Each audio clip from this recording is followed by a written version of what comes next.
and the brain weight decreases. It's about 2% of our body weight, brain, central nervous system, but it receives about 20% of our cardiac output. So those numbers are intuitive there, because even though it's only 2% of the body weight, it's getting almost a fifth of the perfusion from my heart. And so it's kind of gives you the idea that this is a very metabolically active part of your body. As a matter of fact, your brain has no reserve. It depends upon a continuous supply of glucose and oxygen. And our brain begins to die after only 3 minutes. And that's why, it's important to know CPR, because the first thing in your body that dies when you don't have perfusion is your brain. And that is an irreversible death. So we're born with about 10 to the 11th neurons. We have about 10 times that many glial cells. The fetal brain actually has a lot more cells than what you do as an infant, and of course it goes down as we get older. One of the real interesting things is that our brain, all of our brains are almost exactly the same when we're born. And then as we go through life and we experience all the epigenetic things that go on, it differentiates and it becomes us, becomes unique. And there's a very good principle of use it or lose it. We talked about that before. If you use certain parts of your brain, they get stronger. If you don't use them, that real estate goes away. It's taken over by something else. And so, if you do a lot of cognitive kinds of things, that part of your brain develops more. If you do more physical things, that part of your brain develops more. We have very limited neurogenesis, which is important because the brain carries this code that defines us as a unique individual. And if our brain were just all the time cells mitosing and changing, well, then that would erase our history, our memory. And when it comes down to the final kind of picture here, you are a sum of all of your memories. Just think about that for a minute. Your personality, your affect, everything about you is kind of a sum of all the things that have happened to you as you grew up, as you went to school, as you become young adults, and then as you go through life. We know that there's some limited neurogenesis that occurs in the hippocampus. Hippocampus is the part of your brain which processes memory, and so it's interesting, but this was actually discovered by studying pregnant women that had cancer, and they had biopsies and things. It kind of turned, it was interesting, the study which is referenced here. But it turns out that you actually can replenish the cells in the women can replenish the cells in their brain, because some of the stem cells from their children pass the blood-brain barrier and then go to their brain and can become functional in the brain. Now, us guys don't have that option, but for women, some people think that actually that helps women that have had multiple births actually multitask, because they've got all of these stem cells from their children which are replenishing cells in their brain. And so, again, our brains are about the same at birth. It's interesting that the gene expression is pretty much the same throughout the cortex. There's no difference between your right and left brain. You're not born with right brain dominance or left brain dominance. If you look at the genetic expression in your brain, your right and left brain is identical. We see big differences in the gene expression and the types of proteins that our brain makes from the older part of our brain to the newer part. So the newer part is the cerebral cortex, the lower part is the brainstem. And so if you look at, you basically do a messenger RNA assay, you do an say, of the proteins that are being actively coded, it turns out that throughout the cortex, those proteins are almost identical, whether you're looking at the front of the brain, or the back of the brain, or the middle of the brain, it's all the same. But if you look at the proteins that are actually being actively coded between the cortex, for example, and the brainstem, it's remarkably different. There's a very interesting article in Scientific American from this year, which in greater detail discusses how you can study the gene expression actually in the brain. This is a map with the darker colors showing greater differences in the types of proteins that are actually being produced. And if you look, there's a diagonal line there. That's the isometric kind of line that goes through that. If you look, for example, like, say, kind of point out maybe this little point right here, this is comparing the genetic coding of proteins in the cortex, and this is being compared to the medulla. There's no scale on the side, but it obviously repeats itself. This is a folded diagram. And so, again, the way you would read this is, here is the visual cortex, this line here, and here would be the equivalent of what is right here. So this little block right here is comparing the cortex to the medulla, which is actually the oldest part of your brainstem. Big differences in terms of genetic coding there. But within the cerebral cortex, which is where we do our cognitive function, it's absolutely homogeneous. It's not hardly any difference. There's a slight difference in the visual cortex because it's kind of special, but otherwise pretty much the same. So how the cortex function depends on the ways that neurons are connected and the firing history of those neurons, i.e. memory, and on any kind of genetic inheritance that you got from your mom and dad. We don't talk much about the other cells. We spend a lot of time talking about neural circuits, but the glial cells are really important. In fact, in memory, we think that the glial cells play a very dramatic function in terms of facilitating synapses. And these, you remember, the astrocytes are the cells that produce the blood-brain barrier. They also wrap around synapses, and they control the movement of substances in and out of the synaptic cleft. And they're probably very important, and they're not as sexy, so people don't study them as much, but they are very important in terms of the way our brain works. So once again, your brain connections change throughout life, and as you get older, the brain is increasingly different from anybody else's brain. So if you look at the neural connections, the functions in the brain, they differentiate as we get older. We start off with a blank kind of a slate, and then we write our life history on that slate. And as we go through life, it becomes much, much different than it was when we started. Okay, so a good place to begin is with the skull. The skull is important because the skull protects our brain. It's important to understand at the outset that when I go over to the morgue and I remove a brain from a cadaver, when I first remove the brain is like jello. It has no real physical strength to it at all. And so our brain floats inside the skull in a sea of cerebrospinal fluid. And so you can kind of think of this ship with buoyancy, and our brain's kind of floating inside this water, which is inside our skull. And the skull gives us protection. It protects the brain because, again, the brain has really no mechanical strength to speak of.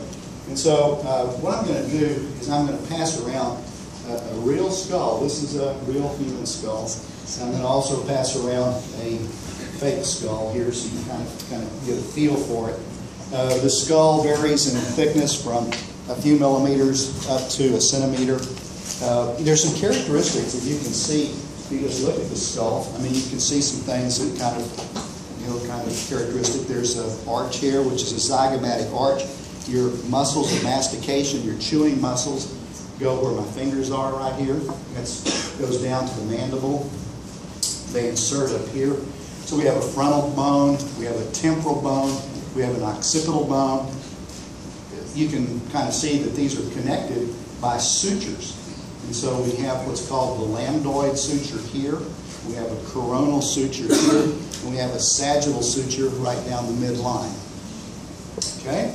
Now, when we're first born, these bones are not solid because, you know, a baby's head is a lot smaller than an adult head, right?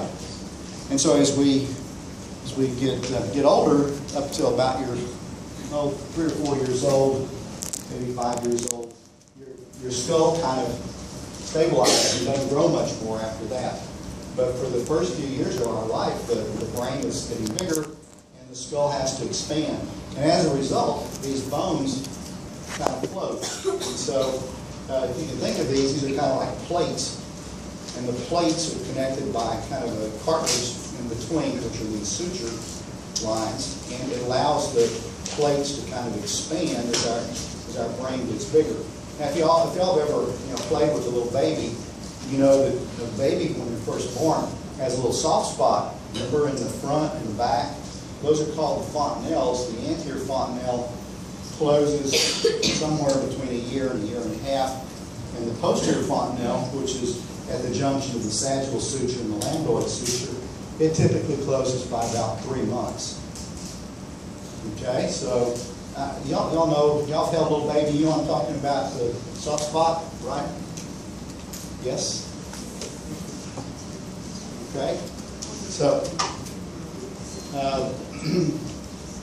that makes babies a little bit more prone to injury, right? So you take a baby and you bang their head on something, well, they don't have the stability, that our adult brain has, and as a result, you can get injury to a child, as was evidenced by a case that happened here in Austin with Colton Turner. You've seen the news, a baby that was shaking. We call it the shaking baby syndrome. Anyway, remember that the skull of a baby is not rigid. Now, one thing else that's important is that if these sutures prematurely close, you get a disease called synostosis. And synostosis restricts the growth of the brain and can cause mental issues. So basically, if these sutures close prematurely in a disease called synostosis, it will constrict the growth of the brain and inhibit the development of the cognitive function that is associated with the brain. So, on the skull that I'm passing around, actually I'm going to pass this around too. This is a real human skull. If you take the top off and you look at the plastic skull that I'm passing around, you'll see that there are actually 3 different levels in the skull. And so these produce what we call the anterior, the middle, and posterior cranial fossa. And so in the very, very front, it's kind of shallow, and we call this the anterior cranial fossa.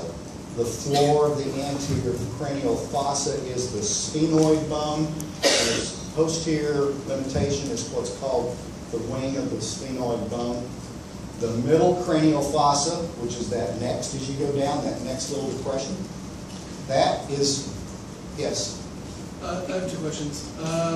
First, how do I spell any of these? Okay, so we're gonna talk about these a whole bunch. So we're gonna do them over and over again.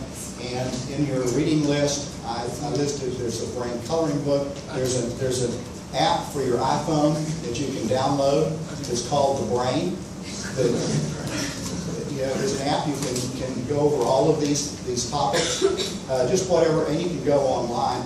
There are a bunch of free dissection. If you just Google brain dissection, you'll get probably 100 different tutorials on basically what we're talking about in this class. There's nothing rocket science. Anyway, so you've got the anterior cranial fossa.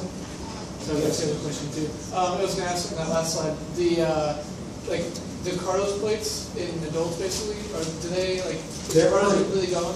No, they get rigid. They get rigid. After we get to be about 6, 7 years old, they fuse, the bone fuses. So you can still see that there are lines there. Those are the sutures, but you don't have the free movement of the plates. So anyway, to kind of get back to what's important here, so we have this anterior cranial fossa, which is the floor of that is the sphenoid bone and the wing of the sphenoid bone. Then we have the middle cranial fossa, which houses the temporal lobes of the brain. And then finally, you have the posterior cranial fossa, which is the volume or the home for the cerebellum. It's the second part of the brain, the motor part of your brain. And so we have an anterior, middle, and posterior cranial fossa. You can see these in this real skull. This is a real skull here, much better. And so this part right here, up here, is called the anterior. This part right here is the middle. And this is the part down here is called the posterior cranial fossa.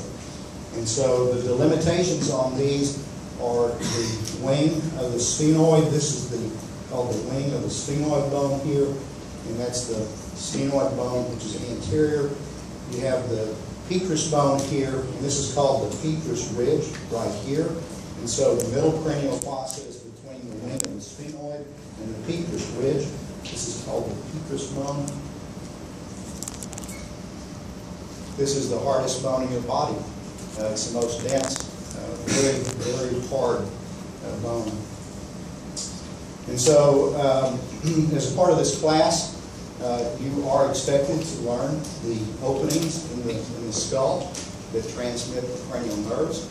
We're going to go over these in great detail, so don't worry about exactly what they mean right now, but you will learn the function of all these cranial nerves. The first cranial nerve is called the olfactory nerve. It's the nerve of smell. And the olfactory nerve, actually, the bulb of the olfactory nerve sits right here. This is called the cribriform plate. Actually, it's already labeled there, so I don't have to do that. It's called the cribriform plate. It's actually the thinnest part of your skull. So if you get hit real hard, you get punched in the head, what's going to happen is that that's actually the place where your skull is going to fracture. And so the most common place where you can get a skull fracture is actually in that cribriform plate, in which case you start leaking cerebrospinal fluid out of your nose. We're going to come back and talk about this more in terms of the syndromes that creates. That's the first cranial nerve. The second cranial nerve is the optic nerve. It's the nerve of vision. It is the nerve which goes to the optic canal. So you can see a little opening here. That's where your optic nerve goes. The third, the fourth, first division, the 5, and the 6th cranial nerve go through the superior orbital fissure. That's the structure shown here. We'll see that again in a minute. Foramen rotundum carries the 2nd division or maxillary division of the 5th cranial nerve. And then the 3rd division of the 5th cranial nerve, which is also called the mandibular part of the 5th cranial nerve, goes through foramen ovale. Foramen lacerum is an interesting structure. It connects to the carotid canal. This is the carotid. It's not labeled here. Carotid canal. And we're going to see how the carotid artery comes up through the carotid canal. So foramen lacerum is just lateral to the carotid canal. Foramen spinosum carries the middle meningeal arteries. Okay, that's very important in some problems that can happen if you have fractures. The internal auditory meatus carries the sensory nerves for hearing and also the facial nerves. So the 7th and 8th cranial nerves go through the internal auditory meatus. 9, 10, and 11 cranial nerves go through the jugular foramen, and then finally the 12th cranial nerve goes through the hypoglossal canal. They're all labeled on this picture. Okay? And so it turns out that these all have some very special meaning, which is why you just have to memorize all of the things we just talked about. So here is a brain that I've just taken out.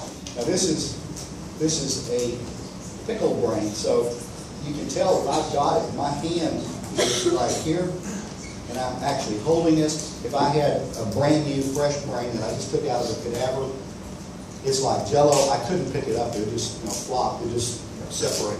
But once it's been in formaldehyde or glutaraldehyde, it gets a stiffness to it that probably everybody in this class has seen. If you've dissected something in biology class, it gets more rigid. And so I'm actually holding the brain. This was actually a really good brain that I got from a 21-year-old who committed suicide. The best brains you can get are suicide brains because the brain is not distorted. Okay, so we can study it in great detail. Here's the underside of her brain. You can kind of see the important anatomy. You can also see from the brain how the brain plugs into the skull. And so if you look at the frontal lobe here, here's the frontal lobe, here's the temporal lobe right here, temporal lobe here, and then here's the cerebellum back here. Okay? And so you can see how the brain fits like a hand in a glove. That frontal lobe is resting on the sphenoid bone in the anterior cranial fossa. The temporal lobe of the brain is going into the middle cranial fossa, and then the cerebellum is in that posterior cranial fossa. You kind of see how it fits there. You can also see the midline structures here. This is the old part of your brain. This is the medulla. This is the pons. And then you don't see really well here, but that would be the mesencephalon here. You can also see the first cranial nerve, the second cranial nerve. This is the third cranial nerve. This is actually called the diaphragm itself. When you take the brain out, when you pull the brain out, it's impossible to actually get the brain out. The pituitary remains in the sella turcica, and the stalk of the hypothalamus is transected. So if you can imagine, the pituitary gland and the stalk of the hypothalamus would be in this location right here. And it turns out that's really important because that regulates all of our hormones. Okay? So this is kind of a sagittal section that kind of shows, again, some of the anatomical features that we just discussed. Here is the cribriform plate here. This is the very thin part of your skull. This is your nose here, right? And so it turns out that this is very vulnerable to fractures right here. You can kind of see how the frontal part of your brain sits in the anterior cranial fossa on the sphenoid bone. This is actually right here. It's called the sphenoid sinus. Okay? And then you can also see that the biggest part of your input and output into your brain is going to be in the spinal cord. And if we go back here for a minute, the spinal cord is going to go through this big opening right here, which is called the foramen magnum. Okay? So foramen magnum is carrying the spinal cord and all of its associated structures. Yes? Can you kind of point to where the cribriform would be? The cribriform plate? Yeah. Well, obviously it's right here on this one. Is that... Right, but like, where would you hit your head and damage that? Okay, so if you bang your head, the fluid pressure inside your skull, if you have an acceleration, deceleration, you actually create enough pressure wave inside the calvarium, you basically create enough pressure to push that bone and force it out. So what about where you hit your head? Like it's not like closer to a side of your head than another? It can happen. All you have to do is raise the pressure inside the head and fracture the cribriform plate. Okay.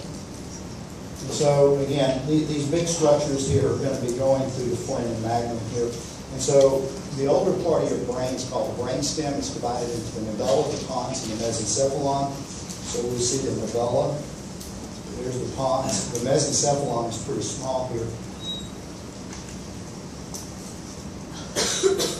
And then this part of your brain right here, which includes the thalamus, basically the thalamus and the basal ganglia, is called the diencephalon. Okay. That kind of shows you how we divide it. And then, of course, then you have the higher structures and cartilages. This diagram shows an important feature in that the dura has some separation. So basically we have some tough collagenous separations that separate the right and left brain, and they also separate the cerebellum into compartments. And so the falx cerebri, which is this structure right here, separates the right and left part of your brain. If you can imagine, it goes between the two cerebral hemispheres. The tentorium of the cerebellum, this part right here, is going to isolate or separate, give structure, give support to the cerebellum. So it compartmentalizes the cerebellum as opposed to the cortex and then the brainstem. Now the brainstem is protected. The brainstem is the part of your brain which regulates your breathing, your heart, basically your life support functions. That part of your brain is actually very protected between the clivus and the posterior fossa. So basically, this is actually in a very protected environment. So the pons is surgically very difficult to approach because it's very deep, it's enclosed by bony structures, but it's protected. It's in a obviously for very important reasons, because we don't want bad things to happen to the brainstem.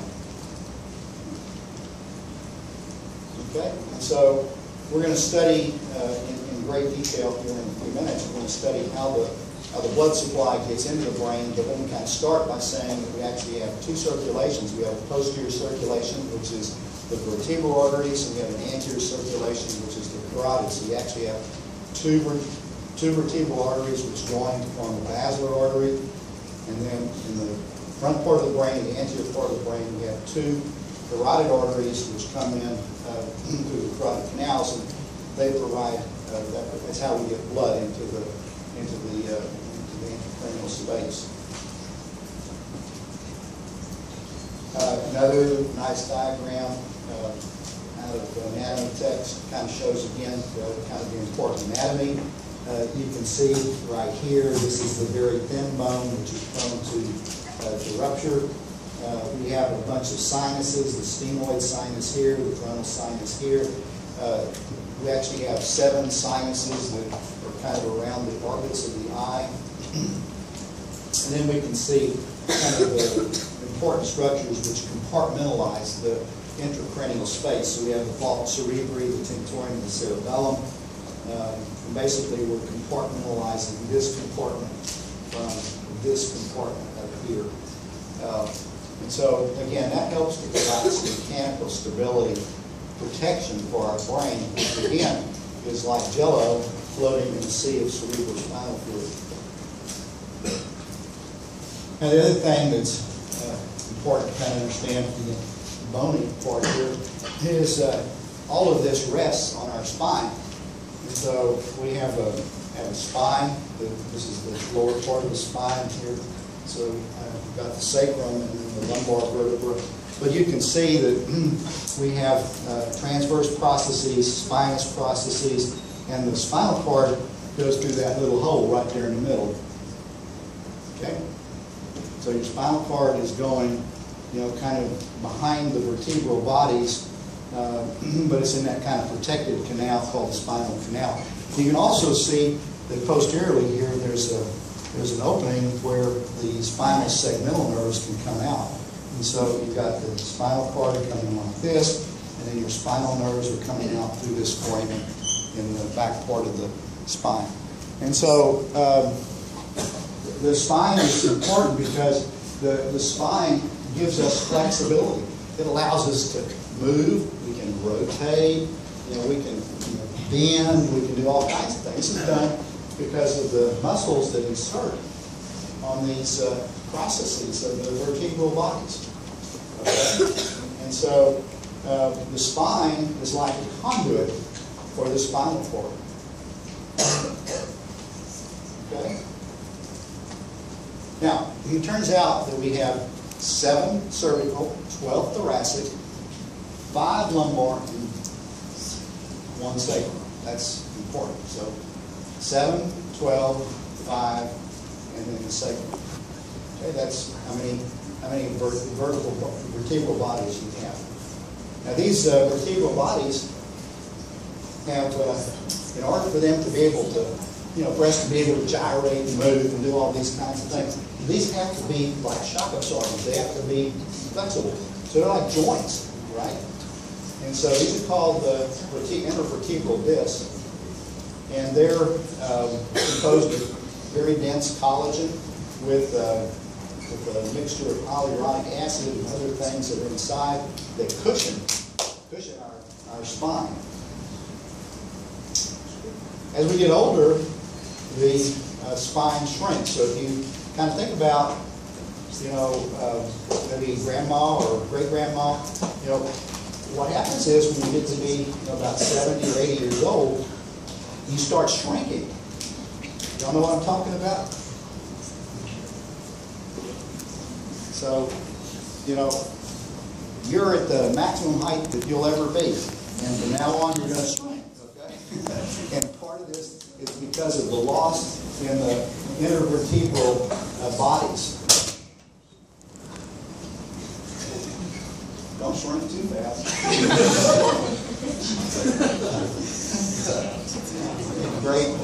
Great thought there.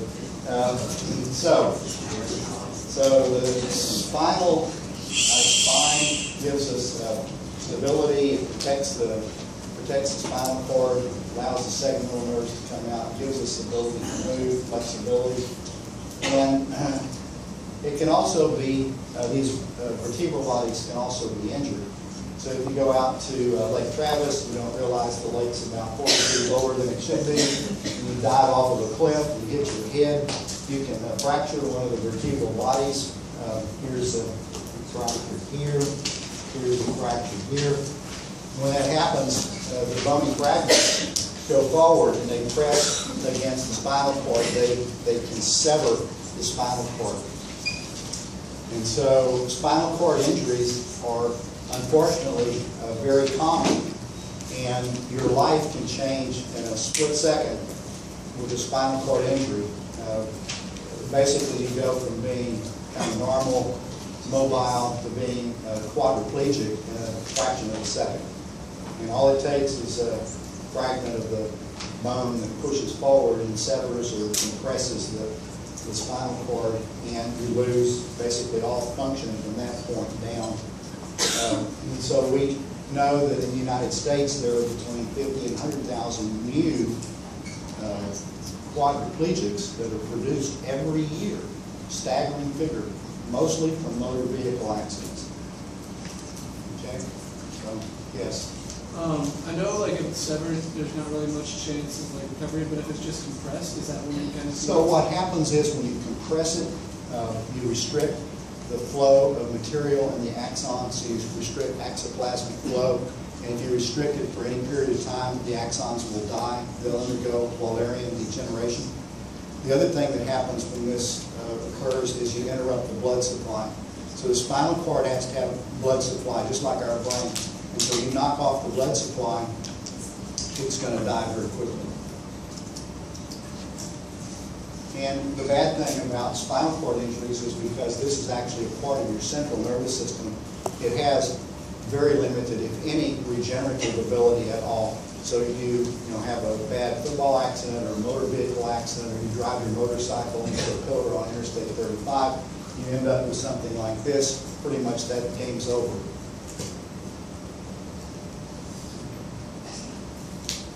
A lot of research on trying to figure out ways to repair, regenerate, treat, limit damage, from spinal cord injuries, but still, there's no real good treatment.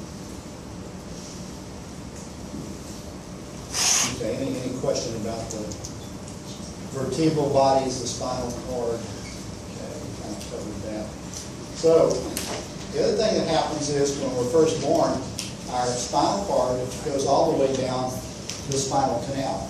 And so if you look at where these segmental nerves come out, they're all the way down to the very end of the spinal canal. As we grow, the spinal cord doesn't grow as much as our height grows. And so basically the spinal cord ends up actually ending right here in the conus medullaris. The spinal cord actually ends at well, it's usually between about L1 and L2. L1 to L2. And then from there on down, the segmental nerves come out of the conus medullaris like a horse's tail. They basically come out. They're still inside the dura, but they're actually coming out down into the lower part of our abdomen and pelvis. And eventually, these nerves all come out as segmental nerves. But what makes it really fun for medical students is you have to learn where these segmental nerves go into different plexi to actually make the peripheral nerves. So these are not the peripheral nerves that are coming out of the spinal cord. You have a cervical plexus, which basically creates the ulnar, median, and radial nerve. And then you have a lumbar plexus, which is going to create another group of nerves. And then you have another sacral plexus, which creates another group of peripheral nerves. And for this class, we're not going to learn all of the interconnections here in these plexi, but understand that the peripheral nerves are totally different from the segmental nerves when they emerge from the spinal canal. And so, I don't know if y'all have ever known somebody who's had a ruptured disc. Have you ever heard of somebody with a bad back, ruptured disc? What's the story? My grandmother with a interneck, cervical disc. Yeah. And so, typically what one does to treat that is actually just to fuse the vertebral body. So basically go in and just remove the material which is prolapsed, and you want to fix it. But that reduces range of motion. You get stiffer whenever you have that surgery done. There are a lot of people that really are interested in trying to restore the function in these vertebral discs. Maybe there's some way we could, come up with a genetically engineered way to restore the vitality in these discs so that they don't collapse as we get older and then compress on the nerves, which produces very bad pain. So again, here's another picture of the spinal cord. And it kind of shows the outer coating here is the dura, and you can see all of the anterior and posterior rootlets that come out of the spinal cord. One other kind of really big thing to appreciate real quick here in this section is that in the spinal cord, all the gray matter is in the middle. Okay, the white tracks are all on the outside. In your brain, it's just the opposite. All your gray matter is on the outside and the white matter is on the inside. Okay, so the longitudinal tracks in the spinal cord are going up and down. In the outermost part of the spinal cord, the cell bodies are in the center. And as a general rule, the anterior part of your spinal cord is motor, the posterior part is sensory. And you can see how the little spinal rootlets come together to form the segmental nerves. This would be a segmental nerve. This little bulge right here is called the dorsal root ganglia, DRG. Dorsal root ganglia is the cell bodies for your sensory nerves. These are the cell bodies that project neurons into the spinal cord, and we'll in great detail learn these pathways later on. But the cell bodies are here. They're not out in your skin. So when you feel something, when you touch your finger, what the cell that's actually sensing that is in the dorsal root ganglia. It's actually like your spinal cord. So anyway, that's kind of how these come out. And let me go back for a second because I failed to mention a couple of things. So the importance of this is, as an adult, your spinal cord ends at L1, L2. And so if I'm going to do a spinal tap, I'm going to always do a spinal tap below L2. So the reason is because you don't want to stick the needle in the spinal cord. And so if you have a spinal block, for example, if you're in labor and delivery, you're going to do a spinal block for the LMD. Basically, you're going to stick the needle below L2. If we do a diagnostic test where we remove cerebral spinal fluid, we always also want to stay below L2. We can sample the cerebral spinal fluid without endangering actually hitting the spinal cord itself. There's one other little trick here, and that is makes for a great quiz questions here. We only have 7 cervical vertebrae, but we actually have 8 cervical nerves. And so the first cervical nerve comes out above the atlas. And so we actually end up with 8 cervical nerves. So we have C1 through C8. We then have 12 thoracic segmental nerves, 5 lumbar, 5 sacral, and then plus or minus a few esophageal nerves. But we basically have 30 segmental nerves, 8 plus 12 plus 5 plus 5.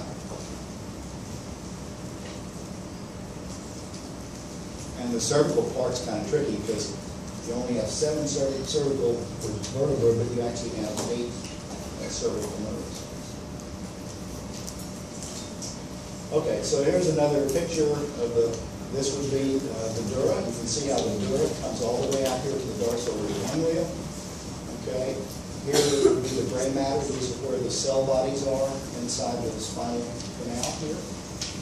Okay, and then here, in this case, this is posterior, so we have the posterior rootlets here joined together, dorsal ganglia. Here the anterior rootlets, the motor fibers coming out here. And all of this, where my dot is here, this would be cerebral spinal fluid. And we have a rich blood supply that comes in along with the segmental nerves that nourishes the spinal cord, and it's very important. If, for example, you have a dissecting aortic aneurysm, you can also knock out the blood supply of the spinal cord and end up paraplegic.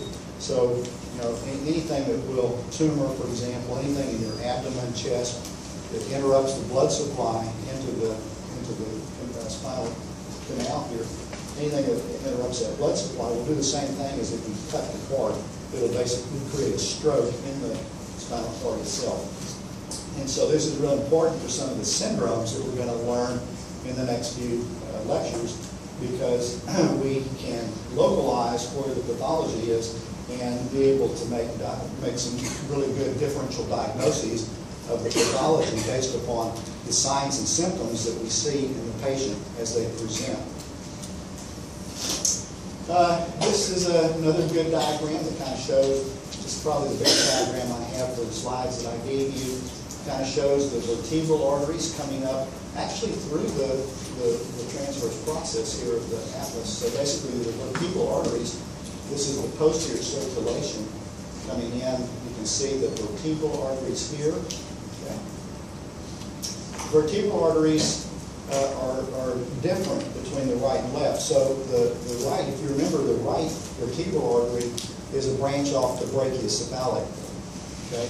But the left vertebral artery comes directly off the aortic arch, which creates some interesting syndromes.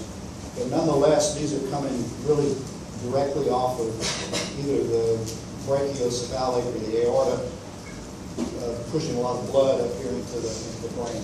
The 2 vertebral arteries then join here, and they form a common artery called the basilar artery, which lies on the really kind of that part of the middle cranial fossa that we just talked about. There's some others that are kind of important. The posterior inferior cerebellar artery here goes to provide the blood supply for a lot of the cerebellum. And then you can see the anterior spinal arteries here that kind of begin off of the vertebral arteries. So this can produce some other kind of interesting syndromes. And so if you do a craniotomy, if you crack the skull, this is the first thing you see. You don't really see the brain. The brain is protected by this very dense dura, tough mother dura mater. And so it's vascular. This is the middle meningeal artery. You can see how the middle meningeal artery is going to provide kind of the blood supply for the meninges. And it turns out that the dura is the periosteum, or the inner table of the skull. And so it actually, you can see the middle meningeal artery. This right here would be the foramen spinosum here. And you can see how it makes these grooves in the skull. See how that makes these grooves? Okay, so foramen spinosum, middle meningeal artery. It is actually, when you have a headache, your brain has no feeling. So when you have a headache, all of the sensory fibers are actually in the dura. And so when these blood vessels dilate and constrict, basically that's what gives you, the headache, not your blood vessels in the brain. The other thing that's real important to kind of understand about the middle meningeal artery is guess what would happen if I had a skull fracture, if I had a comminuted fracture here of the skull.